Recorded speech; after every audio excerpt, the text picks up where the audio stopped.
The most important priority in College Station ISD is the health and safety of our students, and we support the school board's decision to adopt a random drug testing policy. The policy calls for a random drug testing of students in grades 9 through 12 who participate in extracurricular activities or those who park on campus.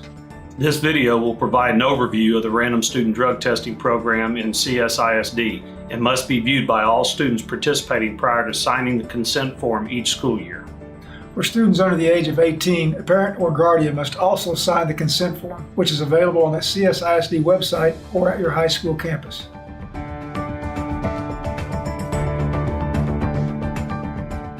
Okay, so we're going to talk a little bit about adolescent brain development.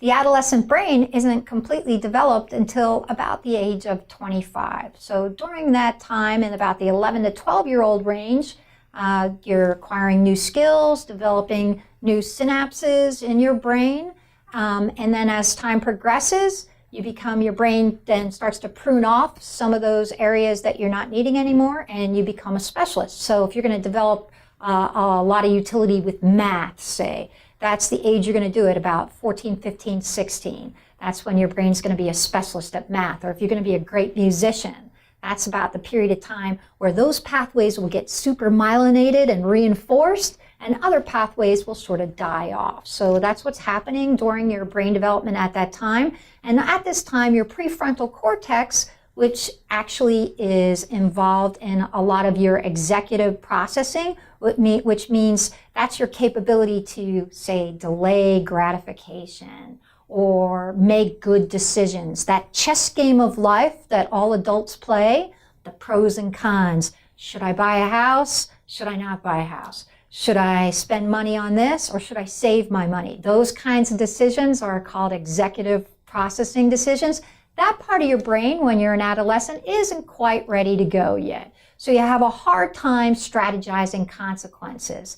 That makes adolescents particularly at risk for substance use. So what's driving adolescent decision making is a lot of the limbic system. And so that makes you particularly susceptible to risk taking. Risk taking is normal. It's part of your development. You're supposed to. Otherwise, nobody'd ever leave their mom and dad. So part of risk-taking, a really risky behavior, might be considered trying new things, right? So sometimes for peer pressure, new things might include alcohol, tobacco, marijuana, and other substances like opioids, prescription medications. So those things give you new sensations, new feelings, and might be part of risk-taking. Some of the substances that are particularly attractive to adolescents to fulfill that limbic system need for high-risk thrill-taking include alcohol.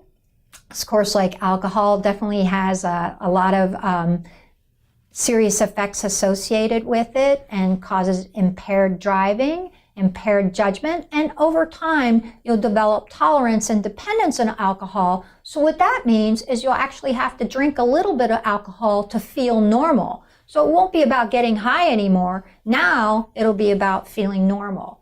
Another drug that is a substance that is frequently used by adolescents is marijuana. So marijuana smoking initially will be very effective if you feel anxious before a test or anxious before a date or something like that. Marijuana can really help. You will have that immediate decrease in anxiety. However, over time, there's other bad effects that are associated with marijuana, to include dependence, and then also you can cause amnesia, and it can cause cognition decrease. That means it's harder for you to learn things than it was before, and maybe you'll forget things easier.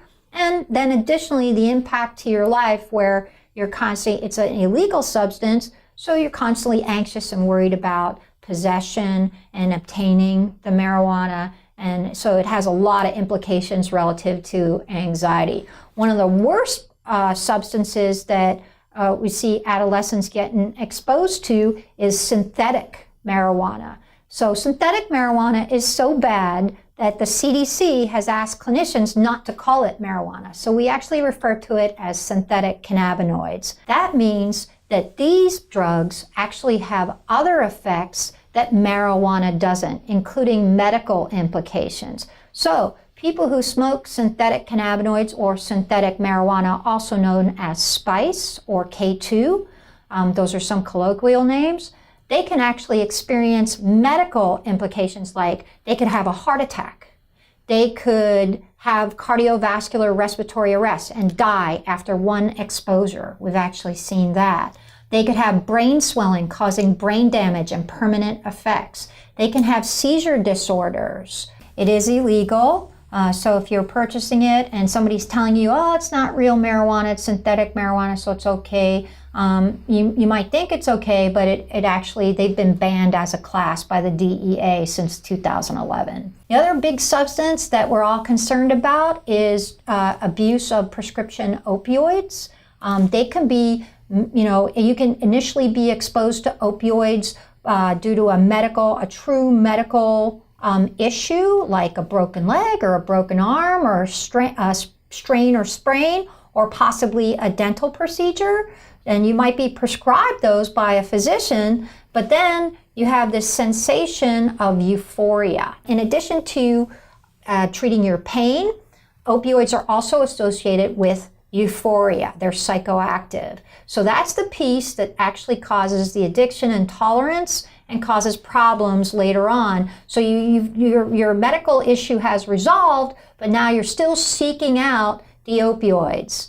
So we do see a lot of use of some of the ADHD medications get used inappropriately and passed around, and sometimes those can be overused. So you can overdose, and that can actually cause mental and behavioral health issues. So say like methylphenidate, which is Ritalin. An overdose of Ritalin can actually put you into a psychotic episode. So they're just because they're prescription medications doesn't mean they're safe to use without being under the care of a health professional.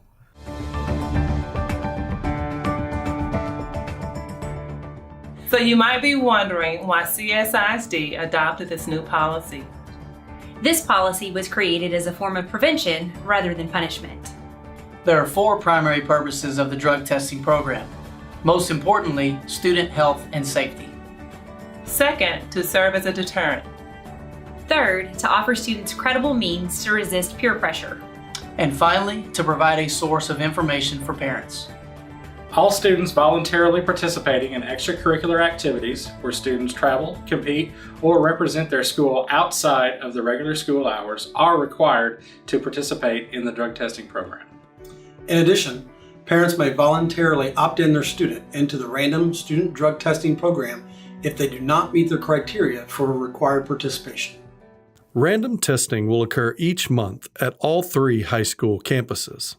All students participating in the program will have an equal chance of being randomly selected each month. However, if a student receives a verified positive test, then they will automatically be retested on the next 3 testing dates. Testing will be conducted at each high school campus by a certified drug testing laboratory using urine samples, and students will be provided the same level of privacy as when using a multi-stall restroom. Results will be kept confidential. Only the campus administrator coordinating the testing will receive the results, and they are held confidential under the Health Insurance Portability and Accountability Act, or HIPAA.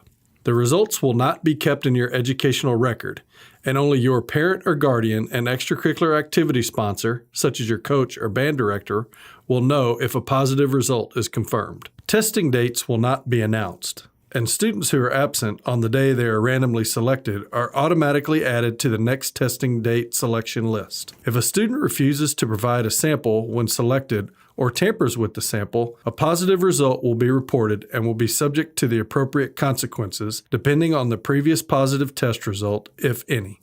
After received at the lab, each sample is divided and tested twice before results are reported to the school. Please take a moment to review the substances to be tested.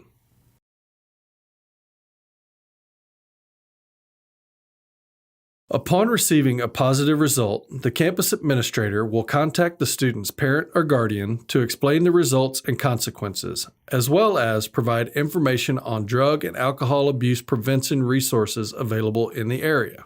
In the event that a student is taking a prescribed medication that may have caused the positive result, the parent or guardian may request a medical review and provide the medical review officer with the certified lab information about any prescribed medications. This process typically takes about 5 business days. No consequences are imposed while a medical review is pending. If it is confirmed that the positive result was due to a properly prescribed prescription, the result will be reported as negative. Positive tests will result in the following consequences.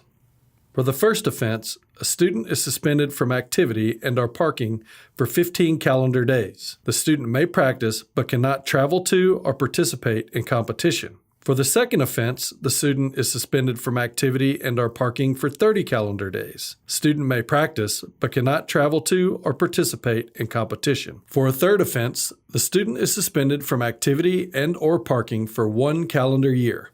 The student cannot practice, travel, or compete in the activity. These consequences are specifically for students who receive a positive drug test, and consequences cannot be imposed by the school or sponsor which are above and beyond what is specified in board policy. If you are under the influence or in possession of drugs or alcohol while at school or a school-sponsored activity, disciplinary action will be enforced as specified in the CSISD Student Code of Conduct. Appeals may be made through the procedures established by Board Policy FNG Local. If you are interested in learning more or accessing the policy online, please visit your campus website or the district website at csisd.org.